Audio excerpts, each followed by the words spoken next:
Article 3 এবং article 8 সম্বন্ধে একটু যদি বুঝিয়ে বলেন। মেডিকেল গ্রাউন্ডে আসলে তো ২ টা গ্রাউন্ডে একজন মেডিকেল যার অসুস্থ ব্যক্তি বা যার মেডিকেল কন্ডিশন আছে সে এপ্লাই করতে পারে। একটা হচ্ছে article 3 European convention on human rights এবং আর্টিকেল 8 সেম কনভেনশন অর্থাৎ European convention on human rights. এখন ২ টা আলাদা গ্রাউন্ড।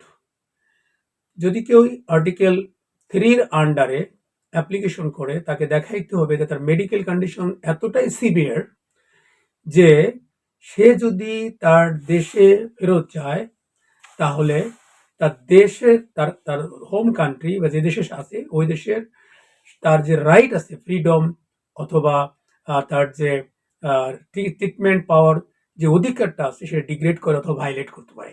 ঠিক আছে? আর যদি আর্টিকেল 8 এর আন্ডারে যদি সে অ্যাপ্লিকেশন করে তবে তাকে দেখাইতে হবে যে তার এস্টাবলিশড প্রাইভেট লাইফ আছে ইউকেতে আন্ডার আর্টিকেল 8 এর এবং সেটা সিগনিফিকেন্টলি সেটা অ্যাফেক্ট হচ্ছে, সেটা আপনার ইম্প্যাক্টেড হচ্ছে আপনার মেডিকেল কন্ডিশন দ্বারা। অর্থাৎ তার যে অসুস্থতা আছে এই অসুস্থতার কারণে তার যেটা প্রাইভেট লাইফ আছে এটা কি হবে ইম্প্যাক্টেড হচ্ছে সিভিয়ারলি। এই দুটো যদি সে প্রুফ দেখাইতে পারে সেক্ষেত্রে তাকে দেখাইতে হবে তার রিয়েলি স্ট্রং এভিডেন্স দিয়ে যে তার প্রাইভেট লাইফ আছে যদি আর্টিকেল 8 এর আন্ডারে করে।